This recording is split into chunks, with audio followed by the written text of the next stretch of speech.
Let's take it back to the old school with DJ Dominio.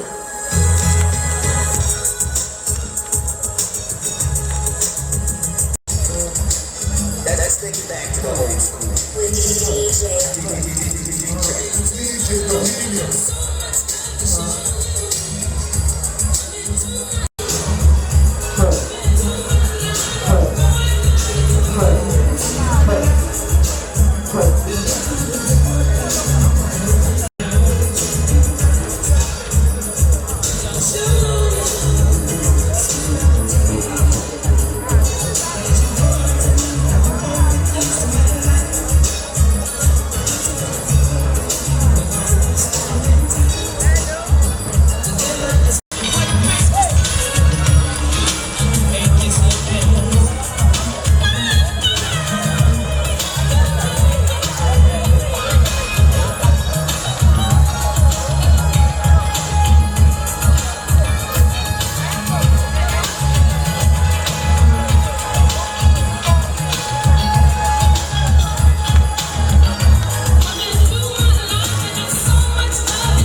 Folashade Olukoya got me wowed.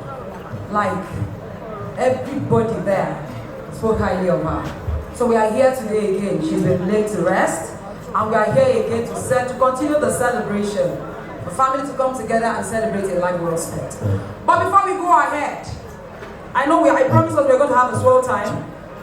We have enough food in the house. And we have the caterer somewhere around there. And the food is even going around as I'm speaking. And the restroom, you want to use the restroom, just go behind the stage, you use the restroom.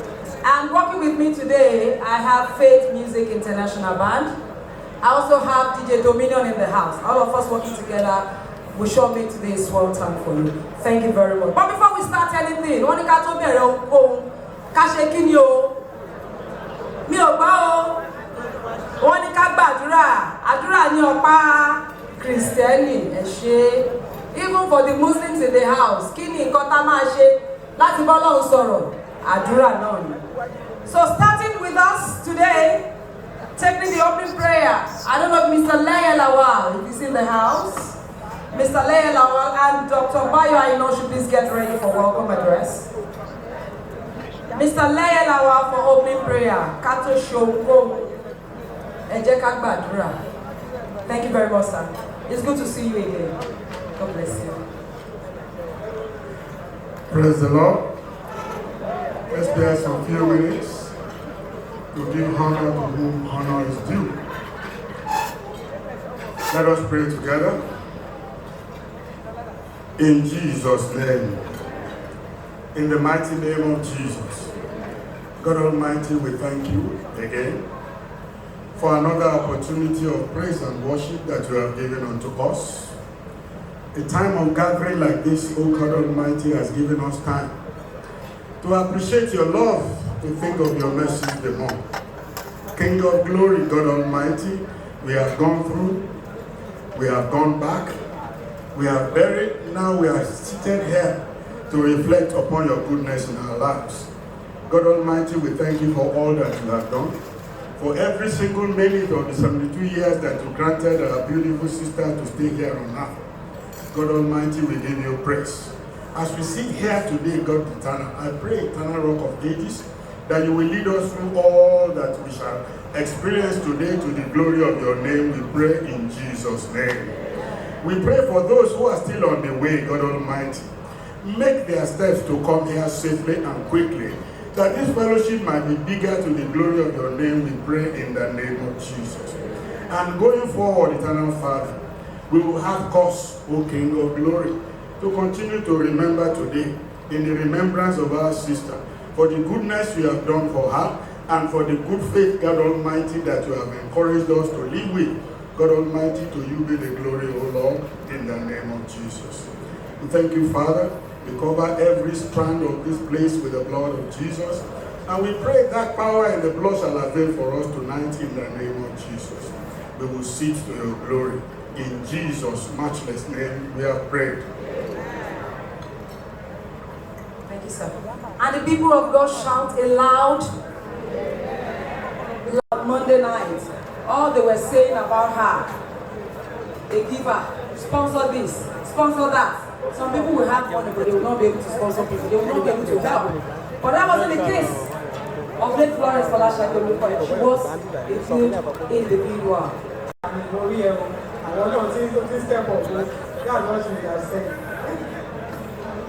Thank you very much. Her princess, and she calls me Mama Yo. She was an amazing lady, pleasant, beautiful inside her out, and she could give her eyes out. Great motivator. She drives all sectors of life, and she makes sure that all our friends were brought together. Most of us are friends of friends.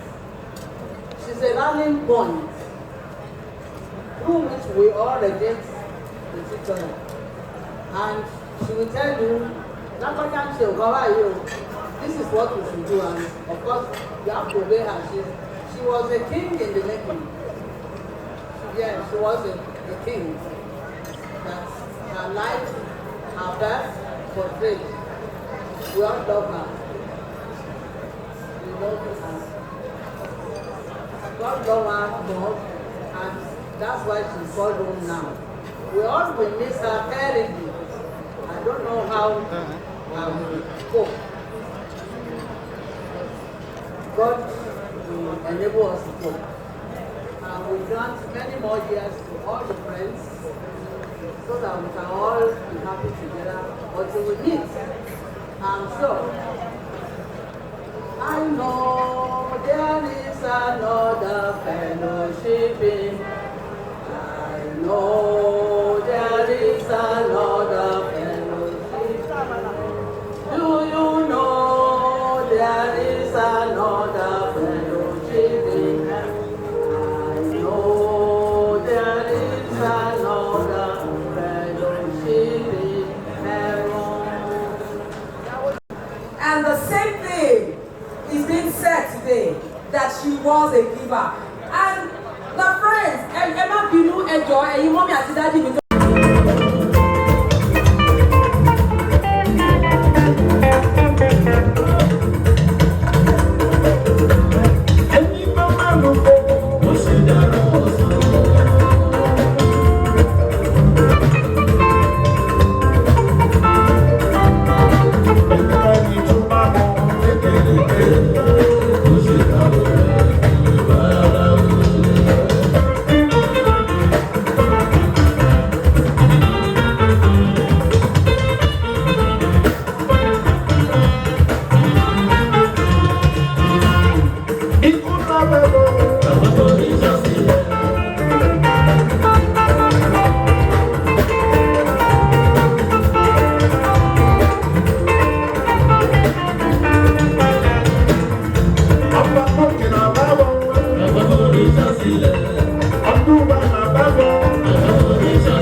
ọmọ olówó òdùrú, ọmọ ajímúdà, ọmọ ajífẹ́pẹ́ ṣeré, ọmọ bá ń rìn ilẹ̀ ń mì, ọmọ bá sùn bátakùn, ọmọ lówó sùn bátakùn, ọmọ ọba olówó òdùrú, ọmọ ṣẹ́nọlá ní odò ògbólú. Ẹ̀gbọ́n mi sunre o, sunre o, sunre o. Oríkì wa ó pọ̀ dáadáa. Wọ́n ní ọmọ olówó joyè méjì ó tún retí ẹ̀kẹta. Wọ́n ní ọmọ ají ṣe bí ọba, máfòsàn ṣe bí ọba, kúkú jọba. Ìtumọ̀ yẹn ní èdè Yorùbá ni pé tó bá jí láàárọ̀ ẹ bá rí rí ọmọ ọlá ọba lára ẹ̀ pé má wulẹ̀ kàn ṣe bí ọba mọ́, kúkú jọba.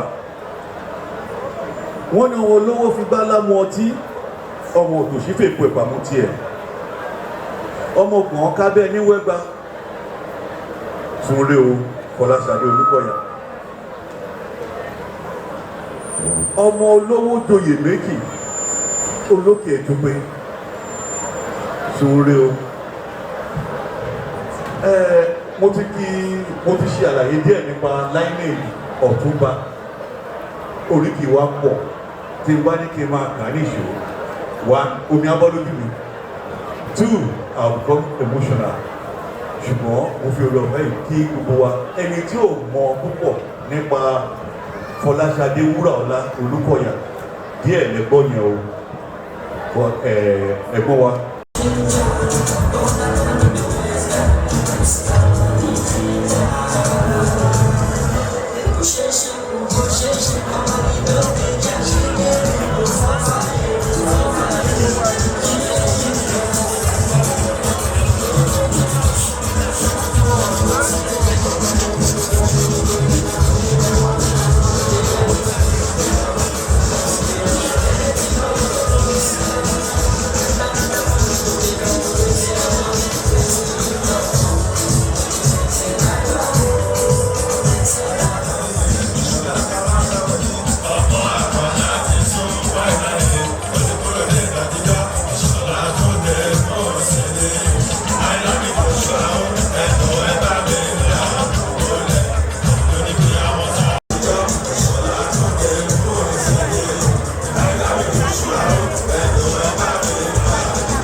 yí kan ẹ̀.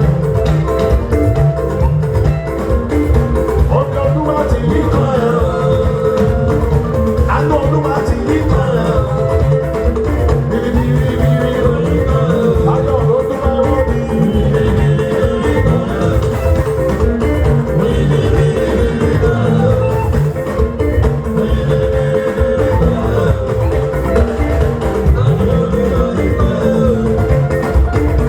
Ọkọ̀ fún kẹ́mọ́ ní jó mi lọ́wọ́.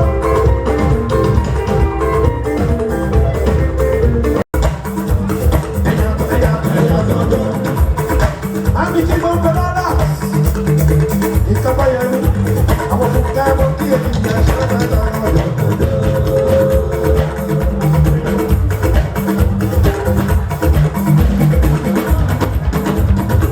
Adékẹ́rà wa, àyàmà wa ló kí jó mi lọ́wọ́lọ́wọ́. Àyà rere lọ́dẹ̀dẹ̀ lọ́kọ́ sábà máa lọ́dọ̀. Àyàmà wa, ó ti lójú rere.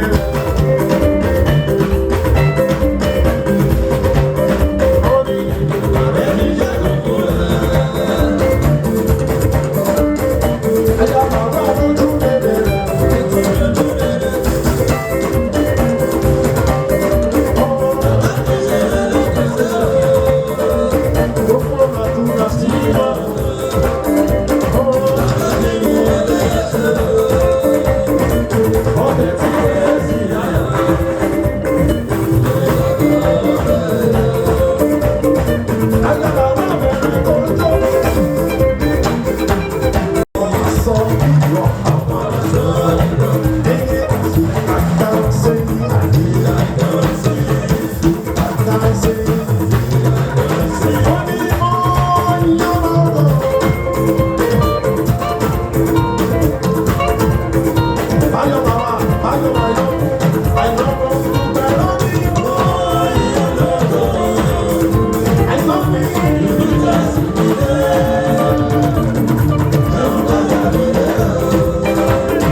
Ọ̀nà ṣàbí rèé.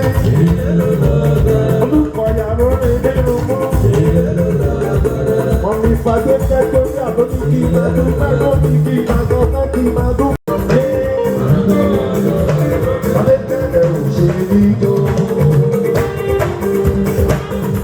Ayá máa wá. Àbúrò rere ló mọ kí ẹ dáadáa. Ẹ òṣèré ìjọ. Olúwa máa ń yẹ ní àná. Òṣèré ìjọ.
Nothing I can't do, my baby.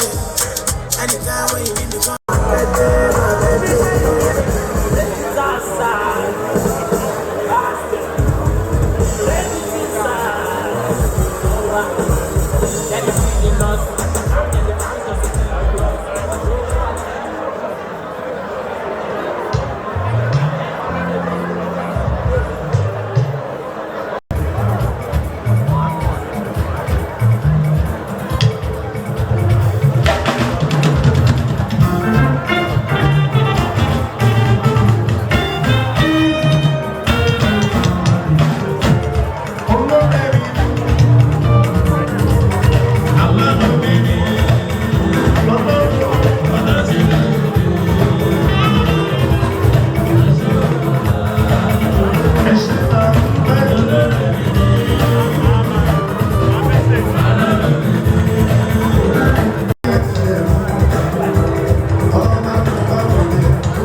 Àṣà náà máa ń lásán ni.